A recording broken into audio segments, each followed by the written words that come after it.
Hey everybody, everybody. Hey, like, comment, subscribe, please. Like, comment, and subscribe. Yeah. Please like, comment, subscribe, like, comment, subscribe, like, comment, subscribe. Get me to everybody, everybody. What the fuck? Hey, like, comment, subscribe, please. Like, comment, and subscribe. What the? Please like, comment, subscribe, like, comment, subscribe, like, comment, subscribe. Get me to everybody, everybody. That was actually stupid. What? No, I know it's working. That's good. That's good. That's actually great. All right.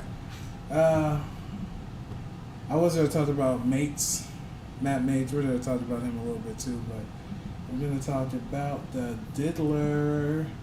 The diddler.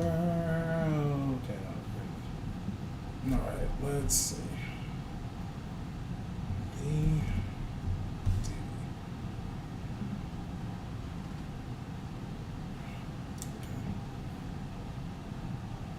P. Diddy. The hell, let's see.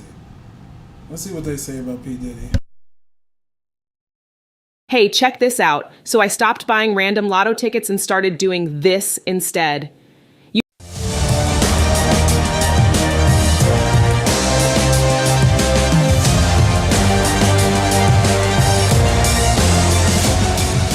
After P. Diddy was charged with sex trafficking, racketeering, and transportation to engage in prostitution, some are asking how Diddy got away with it for so long and who else was involved.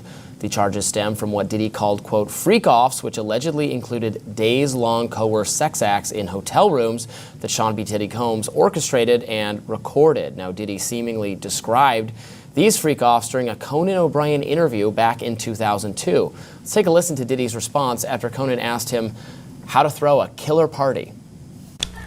Okay, now, we need alcohols. Right. Alcohols. Right. Not just one alcohol. Alcohols. Right, just a different blend. You need the ladies, you need the booze. You need some water. For watering plants? No. What? No, I don't know if guys have noticed this, like, a lot of ladies drink water at parties. They just, you know, so you have, if you don't have what they need, they're gonna leave. Right. Gotta keep them there. Right. You need locks on the doors. Okay, this is sounding kind of dangerous now. It's a little kinky, but yeah. Rock with me, but just check it out. You need Yo, this nigga was so freaked off. He was like you can't let the freak get out on national TV. I remember this. I was a kid, and everybody around was like, a little too much. You gotta dial it back. I know his lawyer was like, dial it back, dial it back. He got the freak be jumping out of him like one of them, like a ghost, like he got possessed, that freak, man. You can't be too freaked out. When you freaked out and freaked off, it hurts you, as we are literally seeing right now. It hurts you, your brand, your family, your dick, all of it. He freaked out and freaked off. Yeah, then he said, it's a little kinky. Nah, nigga, don't play like that. a lot of heat. You know, I wonder if immigrants come here and be like, damn, it'd be the same shit going on in every country. Like, duh, you dumbass. Anyway, my bad. A lot of heat. Yeah. Heat. You mean that physically the place has to be hot? You don't have no air conditioning. No air conditioning. No. Why is that? Heat affects the alcohol, and it also affects, like, you know, everybody gets a little bit more comfortable and loose. Builds up a nice little sweat. That just sounds disgusting. What are you doing? Depends on the way you look at it. Depends. Oh, people start getting it gets kind of sexy. Is that what you're saying? Yeah, you sexy. During a federal raid of Diddy's home, agents uncovered 1,000 bottles of baby oil. The indictment says Combs, quote, Combs relied on the employees, resources, and influence of the multifaceted business empire that he led and controlled, creating a criminal enterprise whose members and associates engaged in and attempted to engage in, among other crimes, sex trafficking, forced labor, kidnapping, arson, bribery, and obstruction of justice. The indictment listed Combs' security staff, household staff, personal assistants, high-ranking supervisors, and others among the associates who made up a criminal organization. Publicly, Diddy has been closely linked to countless celebrities, including Jay-Z, Justin Bieber, Usher, J-Lo, and Ashton Kutcher, to name a few. Diddy pleaded not guilty to all the charges, and a judge has denied bail. Wow. So, yeah, we're revisiting some of these things that Diddy has said over the years, and also people in his orbit. I can remember watching a video of Usher describing living with Diddy when he was just 14 or 15 at the time, and having older women who were above the age of consent, kind of the Diddy arranging for him to lose his virginity that way when he was very underage. That was something that got revisited when first the kind of accusations against Diddy were coming out. And there's been other things like that over the years. This could be Justin Bieber. He had custody of Justin Bieber, and it seems, I think he also had custody of Usher at the time. Why parents would allow that to happen? Well, that's the Michael Jackson story exactly. all over again. It's predatory behavior. I mean, there has to be some responsibility. I don't know if there's going to be a hot take. Why niggas always gotta talk about Michael Jackson? This nigga dead. Leave this nigga alone, blood. Like, fuck this cracker. No reason. Nigga just said this Michael Jackson all over. Nigga, fuck you. Leave the dead alone. We ain't talking about Elvis how he want. Like, come on, bro. Stop. I hate that shit. White people always get that Michael Jackson shit up. Nigga, no. We don't talk about Elvis Presley. We don't talk about Tom Hanks. Not Tom Hanks. What? Yeah, fuck it. All of them. We don't talk about none of them niggas. And they want to talk about our great blacks. And Michael Jackson was fucking set up. See? Or not, some responsibility on the families and the parents, right? I mean, that I felt that while watching like the Michael Jackson trial too. Like now you want some, you were a neglectful parent, and now you want some payday because of it. Also, keep in mind, they're selling a dream to them, which Justin Bieber and Usher did receive. There was evidence that, P. Diddy will invest in you as a producer and coach you and take, several hours of training all day long to prepare you for your celebrity. And he did that with Danity Kane. He's produced countless musicians over the years, but at the same time, it comes at an expense. And whether the parents knew that, because he would isolate them from them, it's classic predatory behavior, right? This could be Hollywood's Epstein Island. Absolutely. Is how this is without going a doubt to be. Celebrities in Diddy's orbit are nervous. I'm seeing reports of various people deleting their public social media profiles, that kind of thing. I think people are worried about being criminally complicit in what went on. Or associated. I mean, say you went to one of these parties and you went early in the night. It was an after party. Plenty of people have talked about this on social media. And then something seemed off and then you left. But you don't want to be grouped in. You slipped on the baby oil that was just coating the walls and the floors, and there's like 100-gallon tanks of baby oil, right? Or something like that's why I read something. It is wild what kind of operation he had in place. He had secret cameras. He did not read that. He did not read that. Shut up, white boy. Shut up. Shut up. Oh, slap the shit. Shut up, white boy. He was taping folks without them even knowing, which, of course, is a crime. He had the baby oil. He was locking doors, as he said, to Conan O'Brien, and Conan O'Brien's reaction. It's that uncomfortable kind of... reminds me of the skit from It's Always Sunny in Philadelphia, Dennis and Mac, where Dennis is talking about we're going to buy a boat, so we bring people out on the boat, and she's not going to say no. And Mac's like... Between oat milk and almond milk, which should I drink? Neither. This is a protein drink. You've got almond butter. Almonds have a peel that's a lectin-containing food. You've got pea protein. Oops, peas are one of the worst combinations of lectin-containing foods. And you've got, what else? Are you gonna hurt these women? Like, no, they just wouldn't say no because they're out in the ocean. Like, I'm sorry, you're gonna engage in rape? It's very much that kind. No one would, we're not saying we're going to do any bad thing, but we're locking the doors and we're recording, so nobody's gonna resist. Very, very bad. Very, very bad kind of stuff. Very bad. And the fact that he would say that out loud at that point just shows the other side of it, which is he had so much power, he had so much money. That's true. He was freaked up and freaked off. He's such a large part of the music industry, and as a result, protected. He had AR-15s for himself, not for his security guards. You know, there's a case to be made. Well, for yeah, I support the have, Second Amendment. You can have guns. Sure, but for what point? What do you need an AR-15 for? And you're locking people inside and holding them hostage? Well, I don't know that that's been alleged. He locked the doors on them. So. Well, he joked about locking the doors to Conan O'Brien. I don't know if he actually locked the doors. That would be bad if he did. What has been alleged, to be clear, is not just wild sex parties where maybe it strikes us as a bit much, but people do whatever they want. It's not our business. It is wild sex parties that included forcible sex and video cameras and underage people and all sorts of very This was bad not stuff. a bacchanal. Not just like...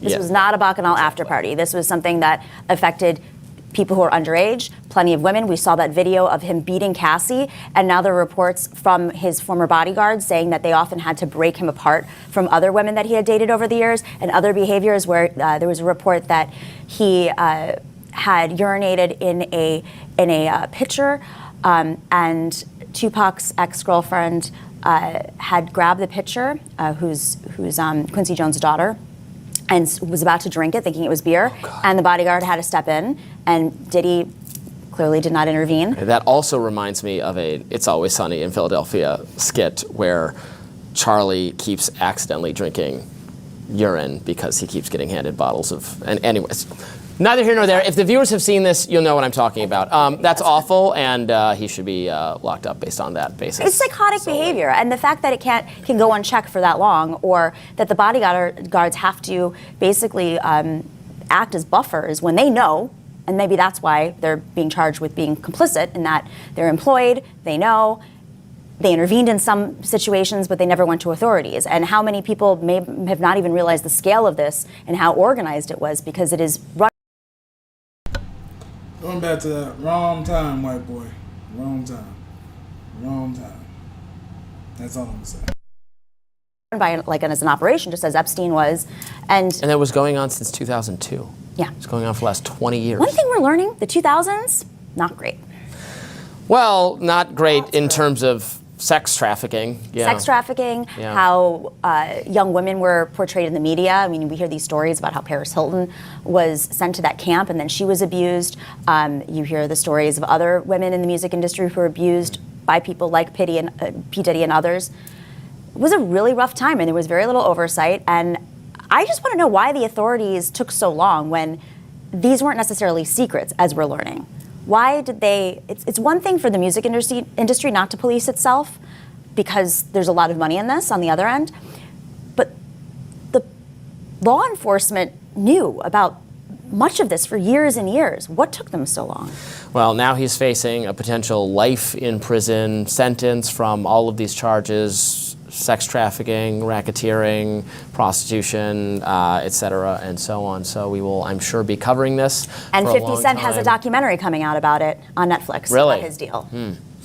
That does it for us today on Rising. Thanks so much for tuning in. Be sure to like, share, and subscribe so you never miss any of our content. And for those of you who like to listen while on the go, we're now available anywhere you can find podcasts. See you back here tomorrow.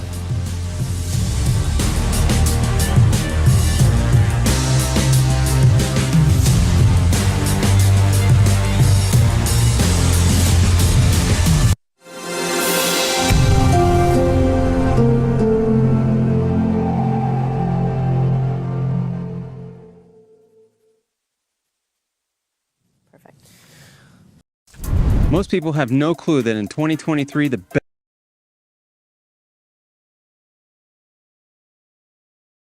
It is called a freak-off. This alleged... This picture right here looks like he is an institutional freak. This freak is normal. This freak is wide. And I'm gonna go inside. He be blasting men buttholes like, look at this. This is a wild picture. He had I get it was the early 2000s, late 1990s, but he looked like he was on some freaky deaky doopy like stupid freak shit. Like, dog, why are you so horny? He probably like walked up to a girl, just beat off, like, oh, what you here? Here's $100. Like, dog, why are you so horny? P. Diddy is the case. If your horny gets too out of control, you become a freak off. Alleged sexual performance that is at the center of this criminal case facing the rapper and producer Sean Diddy Combs. And I'm going to go over some of the details of these freak-off sessions as laid out in the government's indictment and in their subsequent letters that they filed with the court when they argued against Combs' bail, which, by the way, was denied twice. Now, he's currently locked up in the Brooklyn Detention Center. Combs is facing charges of racketeering conspiracy, sex trafficking by force, fraud, or coercion, transportation to engage in prostitution. We've mentioned it before, but he could be looking at 15 years to life in prison. That's how serious these charges are. But the main theme here, the main allegation, is that Combs led a criminal enterprise. And the goal of this criminal enterprise, other than to operate a global media and entertainment business, was to engage in the abuse of women, sex trafficking, forced labor, prostitution, the distribution of drugs, to use violence and threats, to commit crimes like kidnapping, arson, bribery, obstruction of justice, to carry out their goals, their missions, all the while making sure to satisfy the sexual desires of Sean Combs. And one of those desires, as alleged by the government, by prosecutors, and also alleged by several Combs accusers in separate civil lawsuits that they filed against him, were the commission of freak-offs. So with that in mind, now we're going to get into these shocking details surrounding these freak-offs. And I guess we should start with saying, what are freak-offs, right? Well, let's go to the indictment. It says, quote, Combs and other members and associates of the Combs enterprise wielded the power and prestige of Combs' role at the Combs business to intimidate, threaten, and lure female victims into Combs' orbit, often under the pretense of a romantic relationship. Combs then used force, threats of force, and coercion to cause victims to engage in extended sex acts with male commercial sex workers that Combs referred to as, among other things, freak-offs. Freak-offs were elaborate and produced sex performances that Combs arranged, directed, pleasured himself during, and often electronically recorded. Now, while this indictment came down, I said at the time, this may be a term that is foreign to any person that was not familiar with Sean Combs, but for me, who's been following this whole saga for, a year now, I have heard this term multiple times, because in the Cassandra Ventura lawsuit, Combs' ex-girlfriend, and Rodney Little Rod Jones lawsuit, this is Combs' former producer, they discussed the freak-offs in their sexual assault lawsuits. Now, Ventura alleged, among other things, that Combs would demand her participation in freak-offs and that she would have to be forced to hire the male sex workers and that this could happen at any random moment. Jones alleged, among other things, that Combs' son Justin Combs and DJ and record producer Stevie J would engage in freak-offs. Now, to be clear, those specific allegations, those names, those details were not mentioned as... Your son's participating in fucking hoes with you is sick. He learned that from Clive Davis, for sure. There's no way in hell he ain't learned that from somebody. That's sick shit. Why are your kids in the freak-offs? Taking nepotism to a whole different level. As part of the criminal case, I will tell you, though, that the idea of this freak-off, now that it is officially part of the criminal case, now that it's mentioned multiple times, this makes me wonder two things from a legal point of view. Number one, it is such a wild concept and a phraseology that it's hard to believe that this is something that was just made up by Combs' accusers. And when I say Combs' accusers, could that be Ventura? Yes. Could that be Jones? Yes. Perhaps the government got this information, this idea of the freak-offs originally from them. And by the way, when I say Combs' accusers, could be Ventura, could be Jones. Perhaps the government got this idea of the freak-offs from them originally, but we don't know.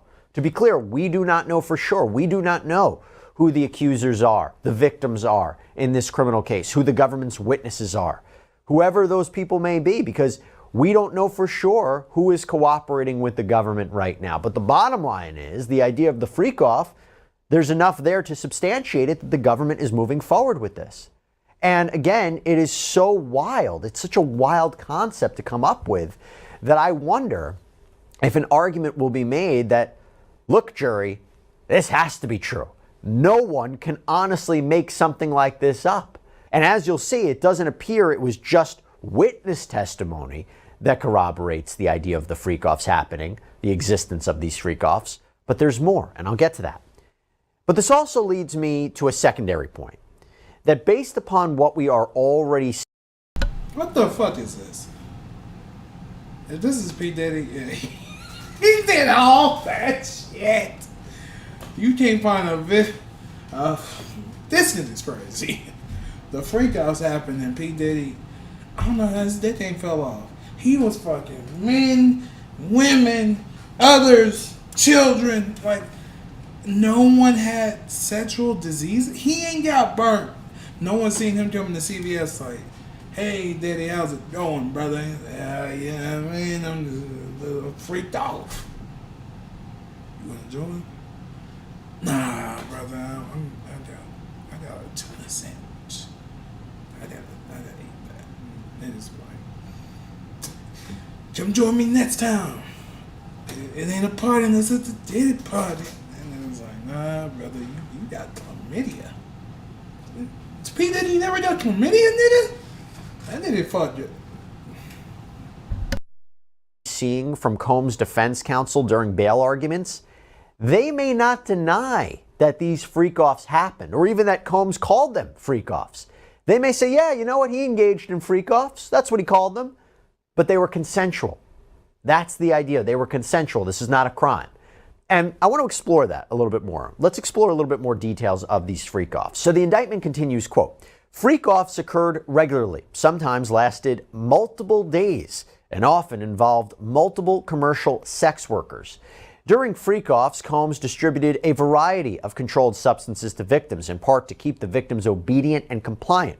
Sometimes, unbeknownst to the victims, Combs kept videos he filmed of victims engaging in sex acts with commercial sex workers. After freak-offs, Combs and the victims typically received IV fluids to recover from the physical exertion and drug use. That is something.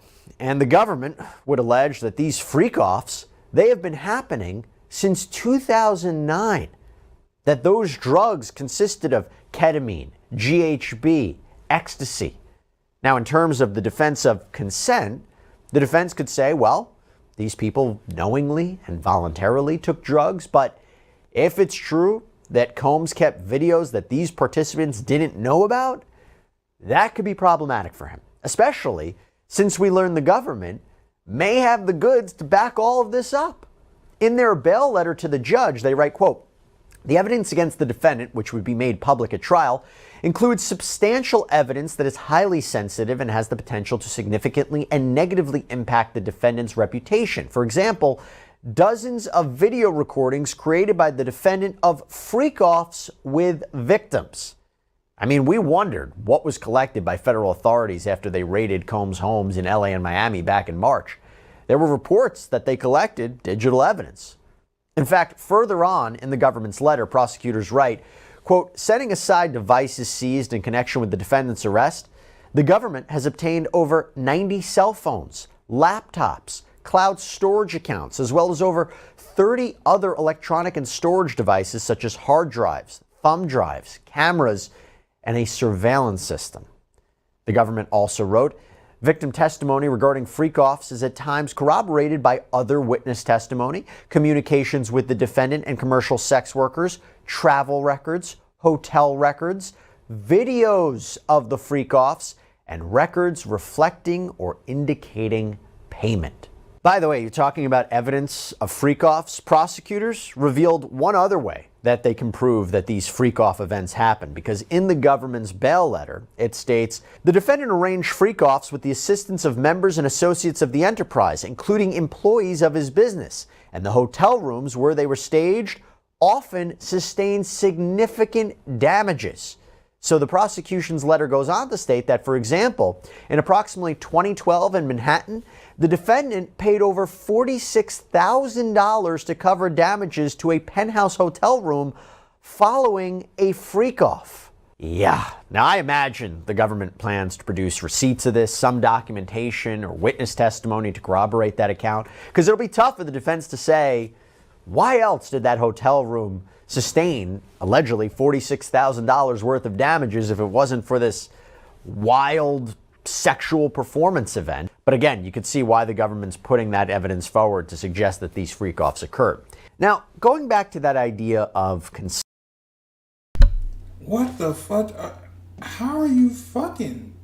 What are you fucking that rough to break shit? What are you hitting bitches over the head with tomatoes and watermelons? Like, who's fucking this rough? I can't even imagine. He's just ramming shit. Then he gets another nigga that hit him from the back while he ramming. Like, that nigga get fucked for real. He the freaky freak. The freaky of the freaks. God damn. The freak out king. And I can look at that nigga's eyes. He just got his body drained from both ends. Or pushed in. I don't know what the fuck this nigga be on, man. This is some diabolical shit. What the fuck? That's crazy, bro. Consent, this defense of consent. I couple that with something else that I've been hearing. I've seen people say, why are these freak-offs a crime? Right? You might be wild sexual encounters, but why is this sex trafficking? Why is this racketeering? Well, as laid out in the indictment, but also this was articulated by Damian Williams, the United States Attorney for the Southern District of New York. Here's what he had to say in a press conference after the unsealing of this indictment. As alleged, Combs used force, threats of force, and coercion to cause victims to engage in extended sexual performances with male commercial sex workers, some of whom he transported or caused to be transported over state lines. When Combs didn't get his way, he was violent, and he subjected victims to physical, emotional, and verbal abuse so that they would participate in the freak-offs, and that Combs hit, kicked, threw objects at, and dragged victims, at times by their hair. On one occasion in March of 2016, that conduct was captured on video and later reported in the media. Specifically, Combs kicked, dragged, and threw a vase at a victim in a... Why does nigga throw vases? He has an abuse, rage. I be wanting to smoke people in traffic. Yeah, I have anger issues. This nigga has sexual, physical abuse shit in his head. I don't know what whoever fucked him in the industry, he taking that on everybody. Hurt people.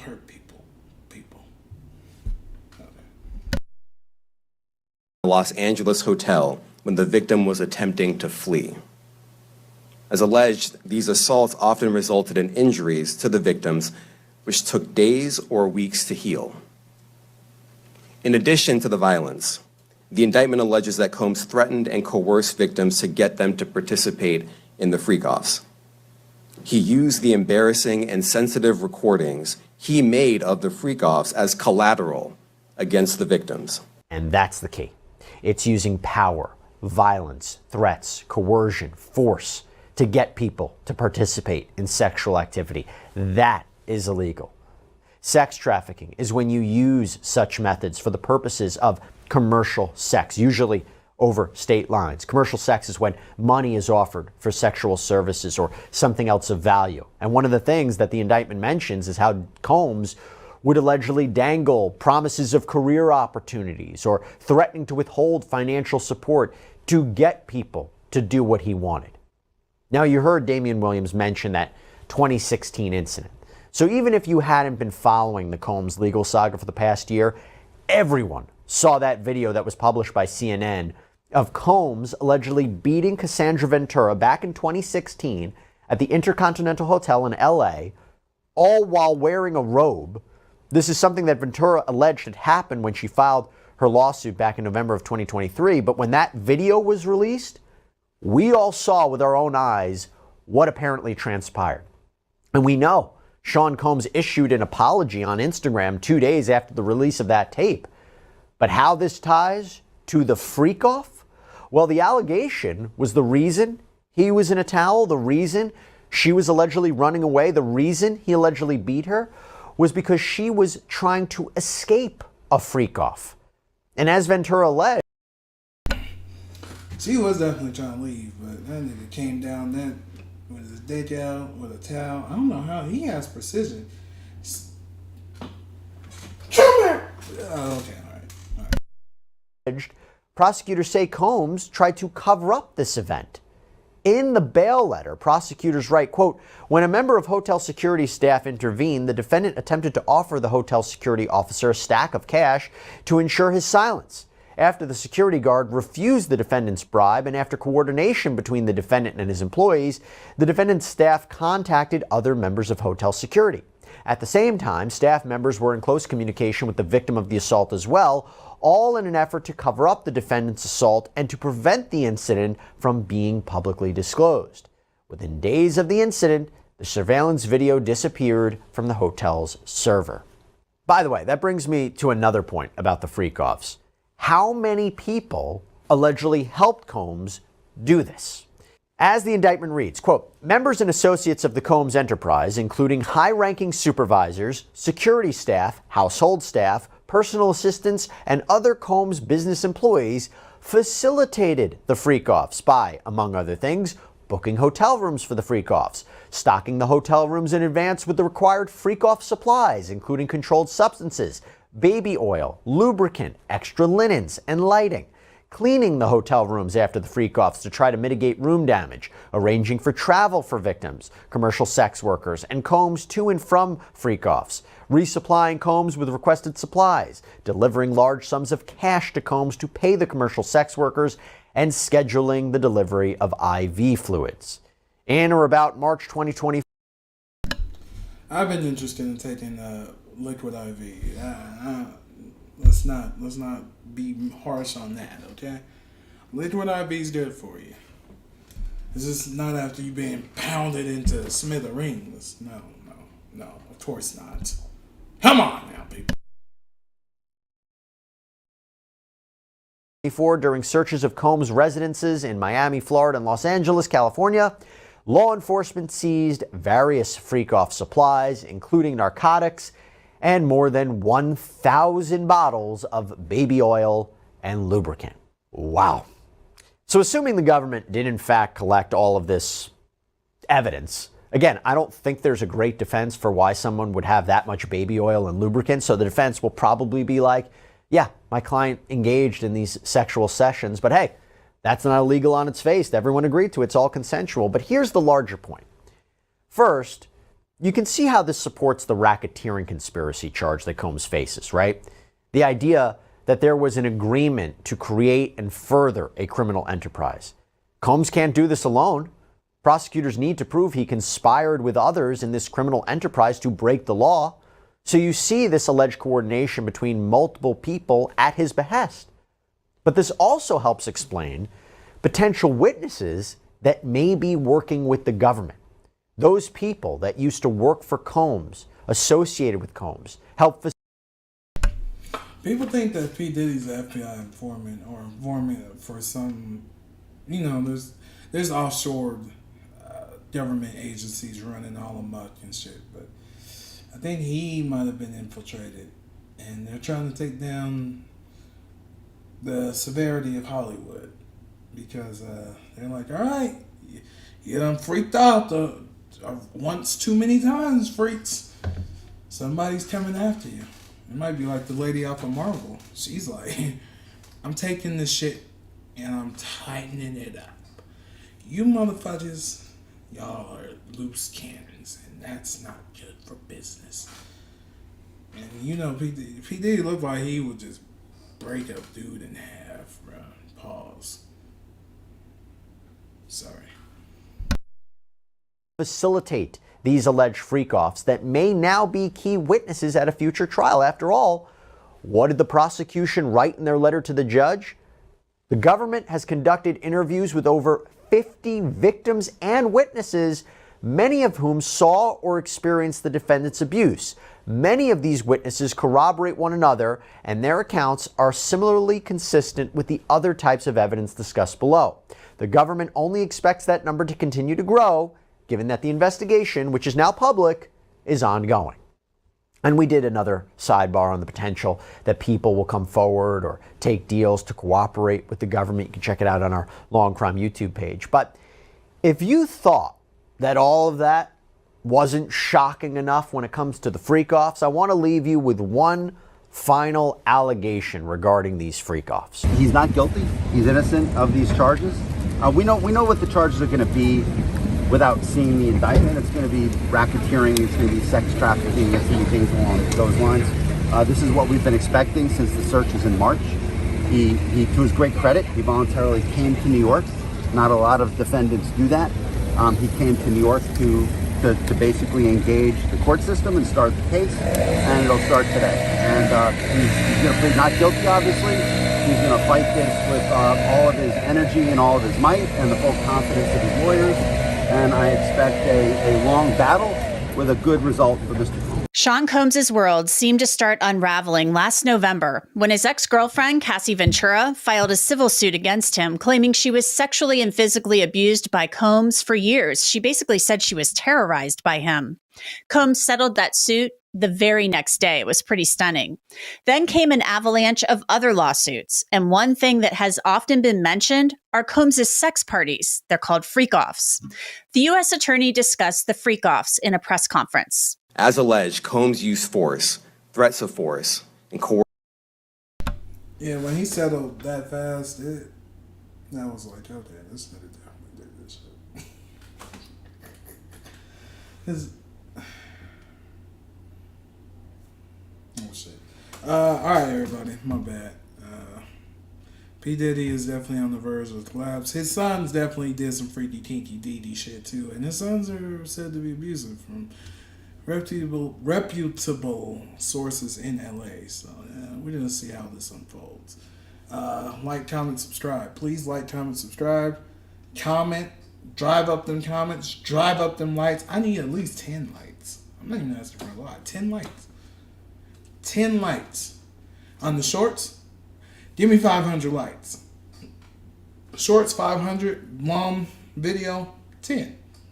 Just give me something, please. I'm a black person that's starving out here. Also, more vlogging content. DJI newer. I got a newer cage from my Sony a7 IV. I have a newer monitor from both my Sonys. I'm getting another one. I'm getting another desk setup from Newer. Shout out to Newer. More camera gear content, all that good stuff. Yeah, so like, comment, subscribe, please. Thank y'all for even subscribing from where I'm at right now. Y'all are wonderful people.